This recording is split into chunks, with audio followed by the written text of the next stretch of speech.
नमस्कार विद्यार्थियों, बीएड प्रथम वर्ष विषय हमारा पाठ्यक्रम से परिभाषा, जिसके अंतर्गत कि हम लोग पढ़ना सीखने की विधियों को जान चुके। 5 विधियों के बारे में हमने जानकारी प्राप्त कर ली। आज हम अन्य विधियां जो कि पढ़ना सीखने के लिए एक शिक्षक अपनी कक्षा के अंतर्गत उपयोग में ला सकता है, उनकी जानकारी प्राप्त करेंगे। तो आइए हम लोग चर्चा करते हैं पढ़ना सीखने की विधियां। तो सर्वप्रथम हम बात करेंगे आज संवेत विधि। संवेत विधि की चर्चा करेंगे। क्या होती है संवेत विधि? पढ़ना किस प्रकार संवेत विधि से सिखाया जा सकता है। तो इस विधि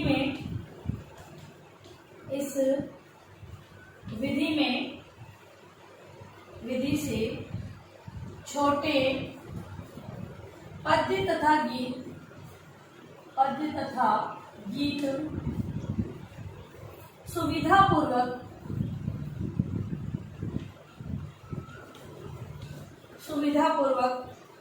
सिखाए जा सकते हैं।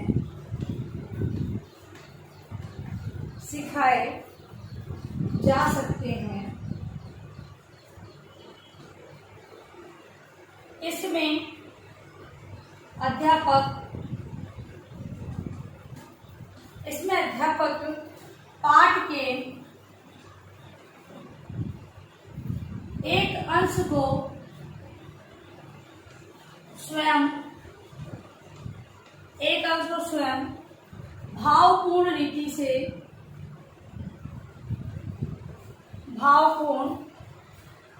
से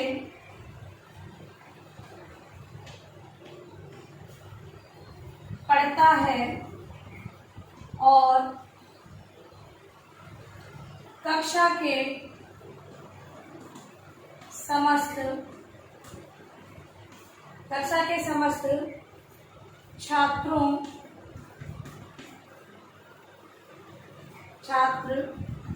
एक साथ उसकी आवृत्ति करते हैं। ऐसा करने से स्वर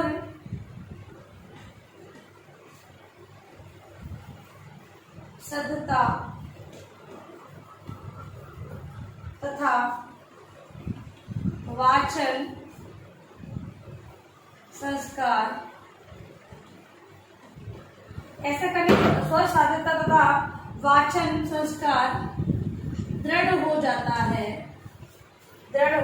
है। इस प्रकार यह विधि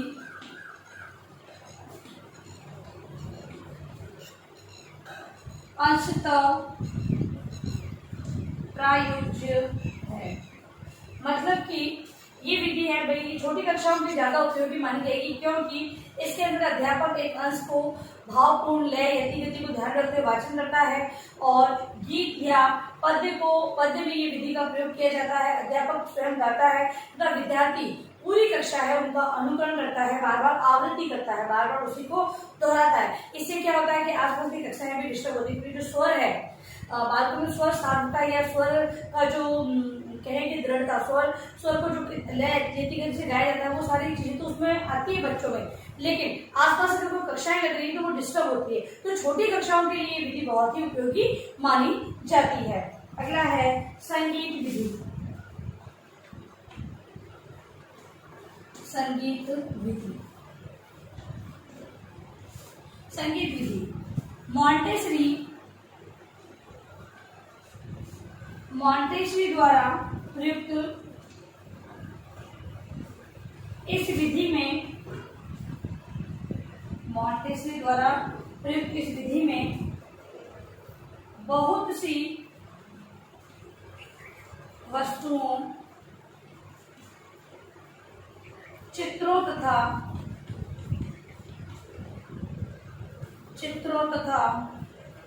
खिलौनों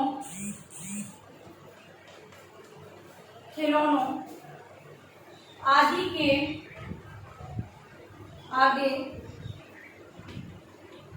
के आगे उनके नाम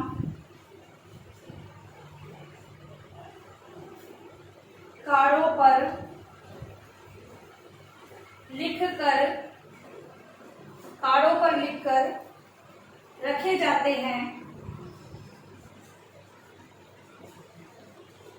जाते हैं वे कार्ड बालक के समक्ष फेंक दिए जाते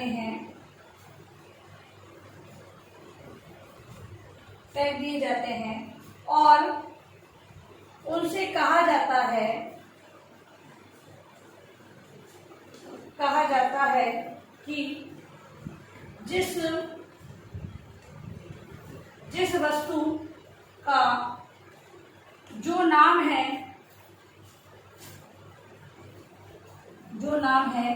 वही नाम वाला कार्ड उसके आगे रख दिया जाए।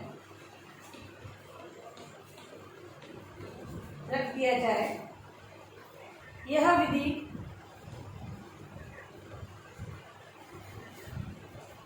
शिक्षा में सम्मिलित करने योग्य नहीं है।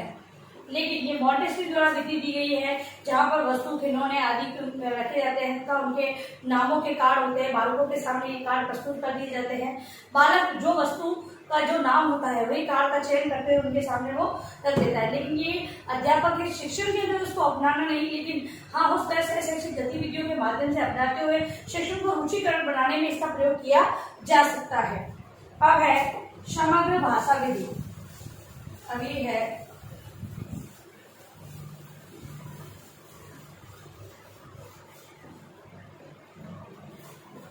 समग्र भाषा विधि। समग्र भाषा विधि इस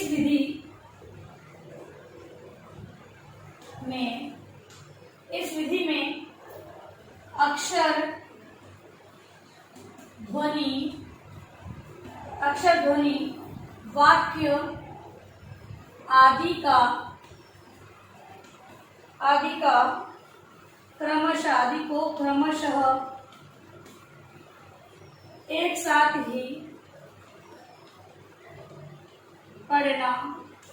एक साथ ही पढ़ना सिखाया जाता है।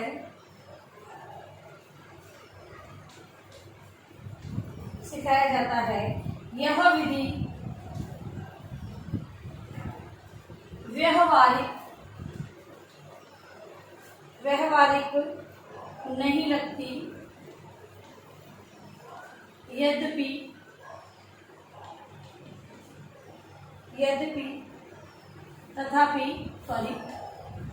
तथापि यदि भाषा अवयवों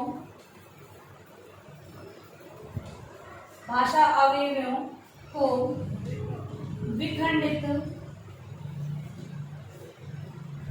करके पढ़ाने पर यह उपयोगी सिद्ध हो सकती है।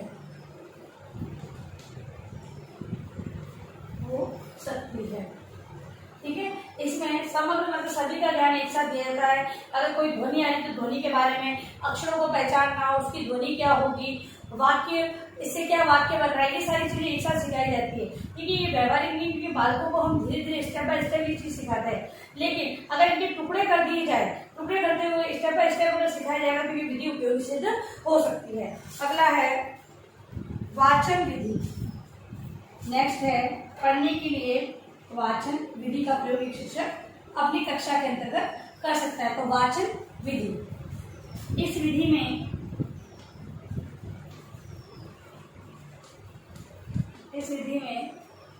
ध्वनियों का उच्चारण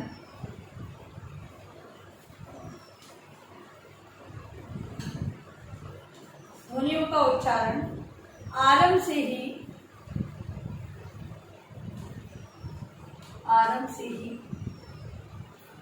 कराया जाता है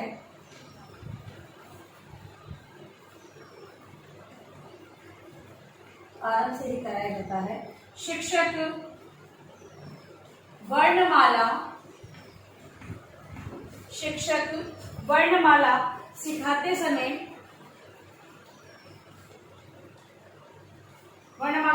समय इन ध्वनियों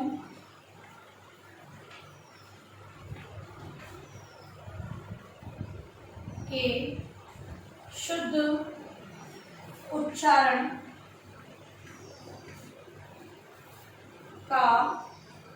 को स्थान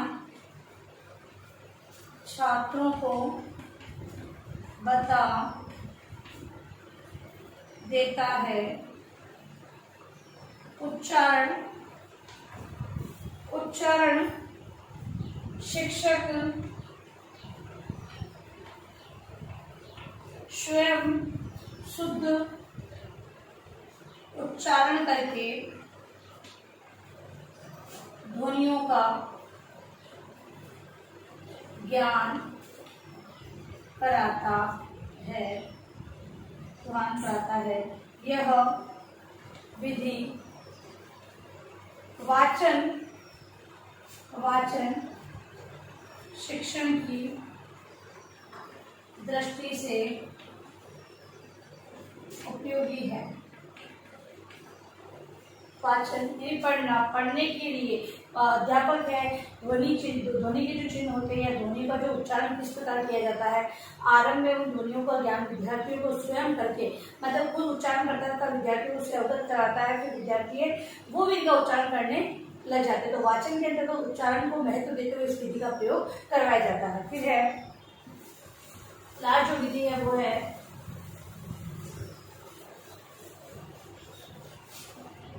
पूर्व भाषाई ज्ञान को नए ज्ञान से जोड़ना। पूर्व भाषाई ज्ञान को नए ज्ञान से जोड़ना।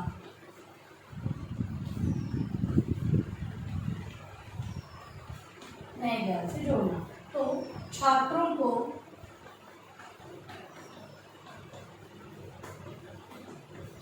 को भाषा का नूतन ज्ञान कराने की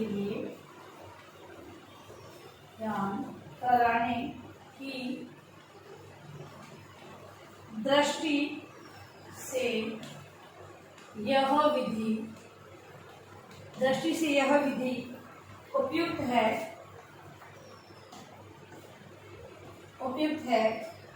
इसमें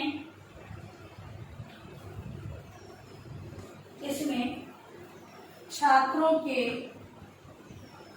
पूर्व भाषाई ज्ञान का परिचय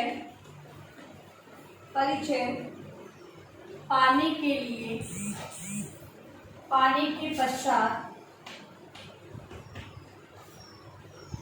अध्यापक उससे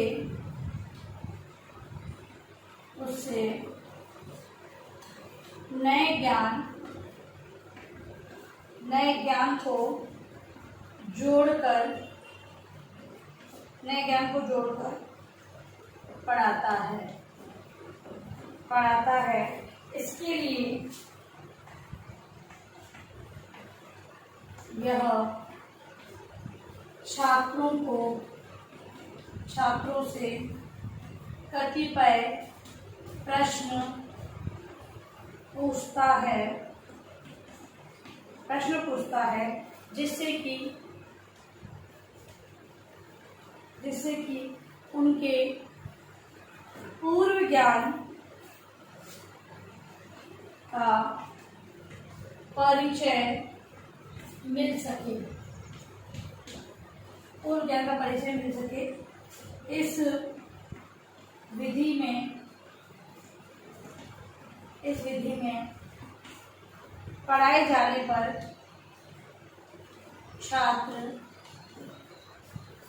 पाठ्य सामग्री को सहज ही समझ लेते हैं। ठीक है।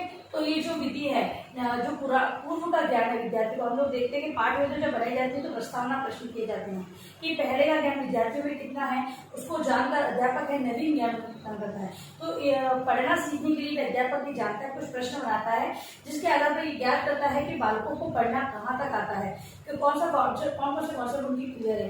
इसको जानने हेतु वो क्या करता है, प्रश्नों का सार लेता है, प्रश्न पूछने से ज्ञात रहता है कि बालक कहाँ तक सीखे हैं। उसके बाद वो क्या करता है कि बालकों को नवीन ज्ञान क्या देना है, किस प्रकार अब पढ़ना सिखाना है, वो सारी जानकारी प्रदान करता है। ठीक है। अब देखिए अपना गृह कार्य प्रश्न।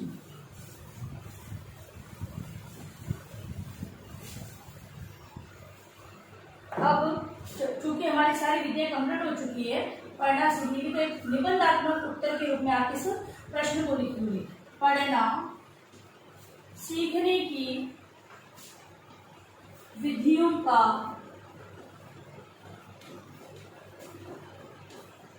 वर्णन करें। पढ़ना सीखने की विधियों का वर्णन आप अपनी उत्तर पुस्तिका में गृह कार्य प्रश्न निबंधात्मक उत्तर के रूप में लिखकर लाएंगे। और अंत में इस महामारी के दौर में कम से कम आवश्यक कार्य होने पर आप बाहर निकले।